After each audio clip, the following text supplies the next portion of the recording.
Purnima prints Ashadham sale flat 30 to 60% discount ప్రతి 5,000 రూపాయల కొనుగోలుపై ఒక చీర ఉచితం.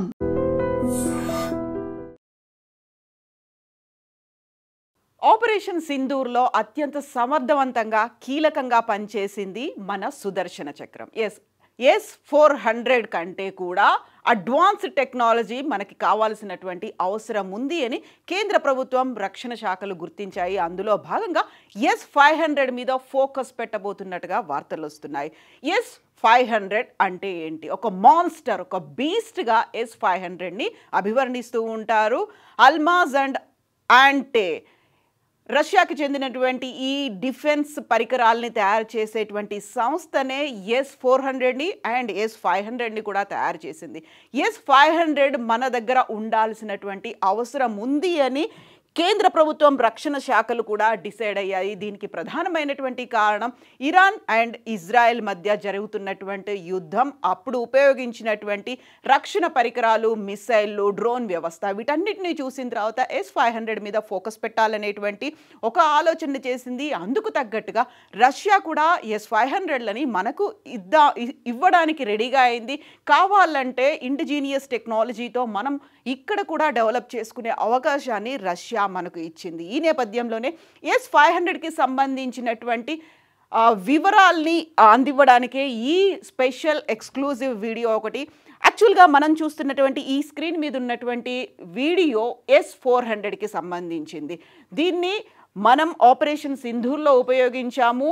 యాక్చువల్గా దానికి ఉన్నటువంటి మెకానిజం ఏంటి? S-400 నుంచి S-500కి ఎందుకని దాన్ని ఒక మాన్స్టర్, ఒక బీస్ట్గా అభివర్ణిస్తున్నారు? ప్రొమేథియస్ అని పిలుస్తారు. దీంతో పాటుగా S-400కి సంబంధించి ఉన్నటువంటి రేంజ్ కంటే కూడా S-500 రేంజ్ అనేది చాలా ఎక్కువ ఉంటుంది. S-400లో కేవలం 400 కిలోమీటర్ల మాత్రమే రేంజ్ ఉంటే S-500 అనేది 600 కిలోమీటర్ల రేంజ్ ఉంటుంది.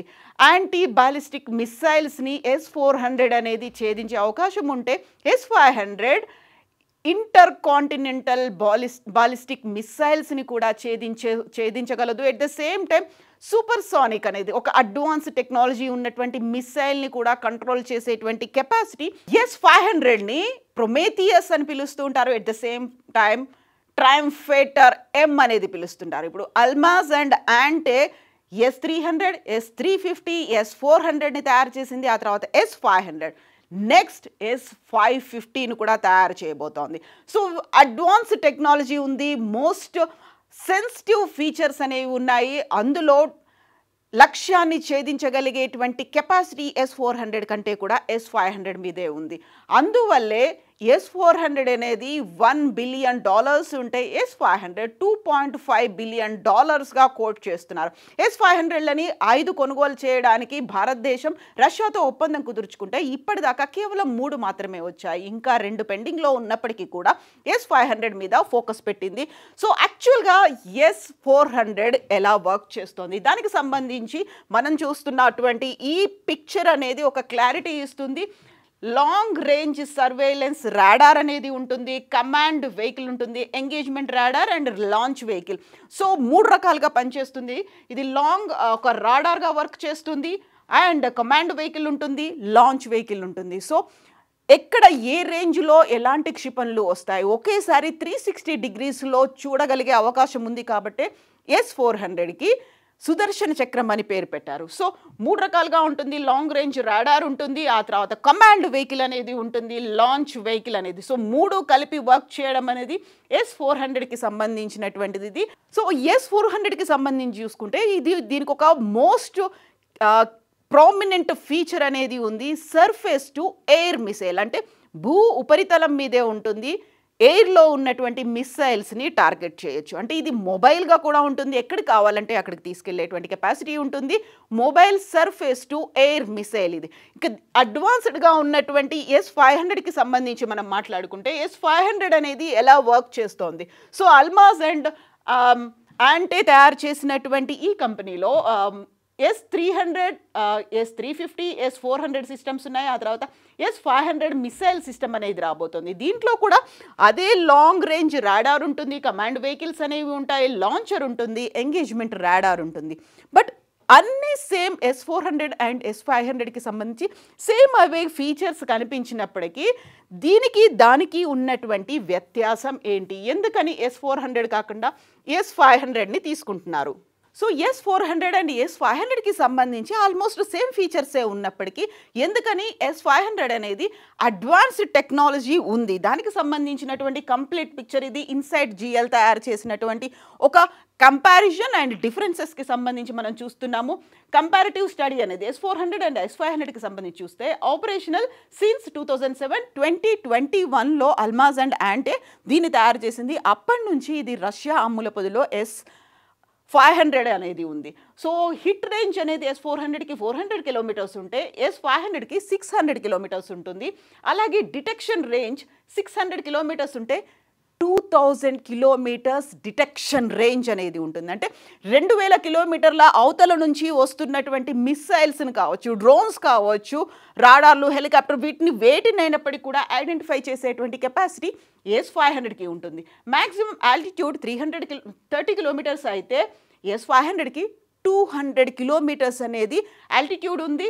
ట్రాకింగ్ ఆఫ్ టార్గెట్స్ని 300 టార్గెట్స్ని 360 డిగ్రీస్లో ఆపరేట్ చేస్తుంది కాబట్టి 300 టార్గెట్స్ని అది టార్గెట్ చేసే అవకాశం ఉంటే in addition can track 10 hypersonic targets. ఇప్పుడు హైపర్సోనిక్ అనే విమానాల్ని, మిసైల్స్ని ప్రతి దేశం తన రక్షణ వ్యవస్థలో ఇముడ్చుకుంటుంది.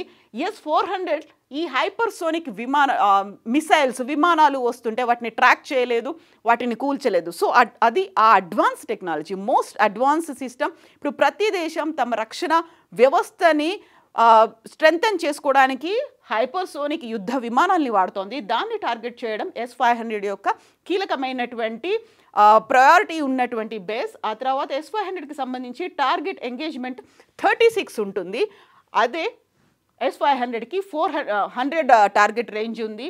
Type of targets aircrafts, ballistic missiles, cruise missiles, UAVలు అనేవి S500కి ఉంటాయి. Hypersonic missiles, ICBM stealth fighters, low orbit satellites. ICBM అంటే ఇంటర్ కాంటినెంటల్ బాలిస్టిక్ మిసైల్స్, అంటే ఖండాంతర క్షిపణులను కూడా ఇది ఛేదించగలదు. స్టెల్త్ ఫైటర్స్ని అండ్ లో ఆర్బిట్ శాటిలైట్స్, భూ కక్షకి సంబంధించి దిగువన ఉన్నటువంటి ఆర్బిట్లను కూడా ఛేదించేటువంటి కెపాసిటీ S500కి ఉంటుంది. మిసైల్స్ 40 N6 రేంజ్ నుంచి ఆల్టిట్యూడ్ 30. ఇప్పుడు మనం చెప్పుకున్నటువంటి ఈ ఫీచర్స్ అన్నీ కూడా కనిపిస్తున్నాయి. 40 N6 అంటే ఇక్కడ 76 N6 అనేది ఉంది. హెవియర్ అండ్ బిగ్గర్ మిసైల్స్ని కూడా ఇది హ్యాండిల్ చేయొచ్చు, వాటిని ట్యాకిల్ చేస్తుంది, వాటిని కూల్ చేసేటువంటి కెపాసిటీ ఉంటుంది. రాడార్లు అలాగే రెస్పాన్స్ టైం అనేది S400కి 9 to 10 సెకండ్స్ పడితే అది కేవలం S500లో 3 to 4 సెకండ్స్లోనే కంప్లీట్ అయిపోతుంది. డిప్లాయ్మెంట్ టైం 5 మినిట్స్ అయితే S500కి సంబంధించి 3 మినిట్స్లోనే డిప్లాయ్మెంట్ అయిపోతుంది. కాబట్టి మోస్ట్ అడ్వాన్స్డ్గా దీన్ని భావిస్తున్నారు. దీన్ని కనుక మన రక్షణ వ్యవస్థలో మనం చేర్చుకున్నట్టయితే ఇతర దేశాల నుంచి, పర్టికులర్గా పొరుగు దేశాల నుంచి వచ్చేటువంటి సమస్యల్ని కంట్రోల్ చేసుకోవచ్చు, వాటిని తుత్తునీయలు చేయొచ్చు అనేటువంటిది. సో S500కి సంబంధించి గతంలోనే మనం ఆపరేషన్ సింధూర్లో దాని కెపాసిటీ ఏంటి అనేది చూసాము. పొరుగు దేశాలు, శత్రు దేశాలు కూడా దాన్ని మనకున్నటువంటి కెపాసిటీ, మన అమ్ముల పొదిలో ఉన్నటువంటి సుదర్శన చక్రం గురించి విన్నాయి. కాబట్టి సో ఇప్పుడు S500 మీద ఫోకస్ పెట్టాల్సినటువంటి అవసరం ఏర్పడింది. సో భూకక్షకి సంబంధించి దిగువన ఉన్నటువంటి ఉపగ్రహాలను కూడా కూల్చేస్తుంది, ఖండాంతర క్షిపణులు ఉన్నాయి, హైపర్సోనిక్ యుద్ధ విమానాలను కూడా టార్గెట్ చేయవచ్చు.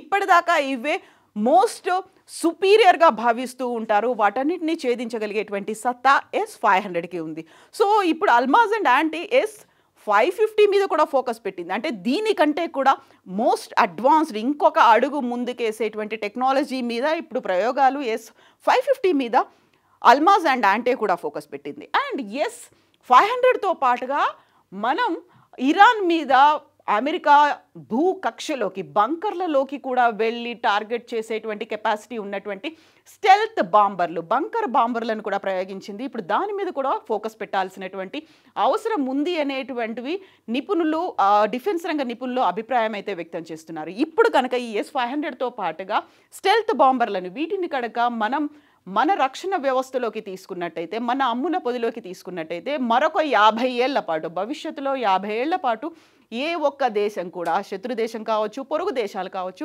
మన మీద దృష్టి పెట్టవు, మన మీద అటాక్ చేయాలనేటువంటి ఆలోచన కూడా, అలాంటి దుస్సాహసం కలలో కూడా చేయవు అనేటువంటి ఆలోచనతో ఇప్పుడు దీన్ని తీసుకోవాలి అనేటువంటి ఒక అభిప్రాయానికి వచ్చింది. రష్యా కూడా అదే ఆలోచనతో ఉంది. ఆపరేషన్ సింధూర్ తర్వాత యాక్చువల్గా 2021లో దీన్ని తయారు చేసినప్పుడే భారతదేశానికి దీన్ని మేము అందిస్తాము అనేటువంటి ఒక ప్లాన్ని, ఒక ఆలోచనని రష్యా మన ముందు ఉంచింది. అన్నీ అనుకున్నట్టే జరుగుతాయి. S-400లు మరో 2 వస్తాయి. దాంతోపాటుగా S-500 $2.5 బిలియన్ ఉన్నటువంటి S-500 కూడా మన అమ్ముల పొదిలోకి చేరబోతోంది. దీంతో పాటుగా భూగర్భంలో బంకర్లలో దాచిపెట్టి ఉన్నటువంటి వాటిని కూడా అటాక్ చేసేటువంటి స్టెల్త్ బాంబర్లు, బంకర్ బాంబర్ల మీద కూడా వాటిని కూడా కొనుగోలు చేయాలి. వాటికి సంబంధించి అవసరమైతే ఇండిజీనియస్ టెక్నాలజీని ఉపయోగించుకోవాలి అనేది. సో ఇప్పటికే మన రక్షణ వ్యవస్థలో అటు మిసైల్స్ ఇవన్నీ కూడా సూపర్ స్ట్రెంగ్త్తో ఉన్నాయి, మోస్ట్ అడ్వాన్స్డ్ సిస్టమ్స్ ఉన్నాయి. కాబట్టి సో ఇంతసేపు యాంటీ బాలిస్టిక్ మిసైల్స్ని చూసాము. ఇప్పుడు ఇంటర్ కాంటినెంటల్ బాలిస్టిక్ మిసైల్స్ ICBMలు, ఆ తర్వాత హైపర్సోనిక్, ఆ తర్వాత ఈ భూ ఉపరితలం భూకక్షలోకి ఉన్నటువంటి వీటన్నిటి లో ఆర్బిట్ శాటిలైట్స్, అక్కడ ఉన్నటువంటి ఉపగ్రహాలను కూడా కూల్చివేసేటువంటి కెపాసిటీ. సో కంప్లీట్గా స్ట్రెంగ్తన్ అయిపోతోంది. అండ్ ఏ ఒక్క దేశం కూడా, ఏ పొరుగు దేశం కూడా మన మీద దుర్బుద్ధితో చూసే అవకాశం కానీ, లేకపోతే దొంగచాటుగా అటాక్ చేసే అవకాశాన్ని కూడా ఇవ్వకుండా ఇంకా శత్రు దుర్భేద్యంగా తయారు చేసేలా S-500 మన భారతదేశంలోకి రాబోతోంది. సో మనం వరుసగా చూస్తున్నటువంటి యుద్ధాలని, లేకుంటే ప్రపంచ దేశాల్లో జరుగుతున్నటువంటి సంఘటనల్ని, జియోపొలిటికల్ ఇష్యూస్ని చూసిన తర్వాత, ఆపరేషన్ సింధూర్కి ముందు పహల్గామ్ ఇష్యూ జరిగిన తర్వాత, సో మనం ఎందుకని డిఫెన్స్ సిస్టమ్ని మెరుగుపరుచుకోవాలి, ఎందుకని బడ్జెట్లో డిఫెన్స్ సిస్టమ్కి, రక్షణ వ్యవస్థకి అంత పెద్ద మొత్తంలో మనం బడ్జెట్ కేటాయింపులు ఎవ్రీ ఇయర్ పెడుతున్నాం అనే దానికి ఒక పర్ఫెక్ట్ ఎగ్జాంపుల్. అండ్ దానికి సంబంధించి కళ్ళ ముందే ఒక సాక్ష్యం అనేది, ఒక రుజువు అనేది కనిపించింది ఆపరేషన్ సింధూర్లో S-400 పోషించినటువంటి పాత్ర. అందుకనే S-500 తీసుకోవాలి అనేటువంటి మెజారిటీ అభిప్రాయాలు వ్యక్తమవుతున్నాయి. ఓటు కూడా S-500కి పడుతోంది. దీంతో పాటుగా స్టెల్త్ బాంబర్లు, బంకర్ బాంబర్లను కూడా కొనుగోలు చేయాలి. అవసరమైన మేర డిఫెన్స్ సిస్టమ్ని ఇంకా మెరుగుపరుచుకోవాలి. దానికి తగ్గట్టుగా బడ్జెట్ను కూడా పెంచుకోవాలి అనేటువంటి ఆలోచన భారతదేశం, కేంద్ర ప్రభుత్వం, రక్షణ వ్యవస్థలు కూడా చేస్తున్నాయి. నిజంగా ప్రస్తుతం ఉన్నటువంటి సమాజం దేనికి ప్రయారిటీ ఇస్తుంది? ఆర్థిక సంబంధాల చుట్టూ మాత్రమే తిరుగుతుంది. మళ్ళీ ఎన్నికలంగానే చాలా విరక్తి కలుగుతాను. మంచి అనిపిస్తుంది కదా, లేడీస్ కూడా ఛాలెంజింగ్ జాబ్స్ చేసినప్పుడు చాలా బాగుంటది. ట్రాఫిక్ అసిస్టెంట్స్ గా నియమించిన ట్రాన్స్జెండర్స్ అందరితో సాల్యూట్ చేయించుకుంటున్నారు. ఫుడ్ డెలివరీ ఇవ్వటానికి వెళ్ళినటువంటి డెలివరీ బాయ్ అనిల్ పై కళ్ళ ముందు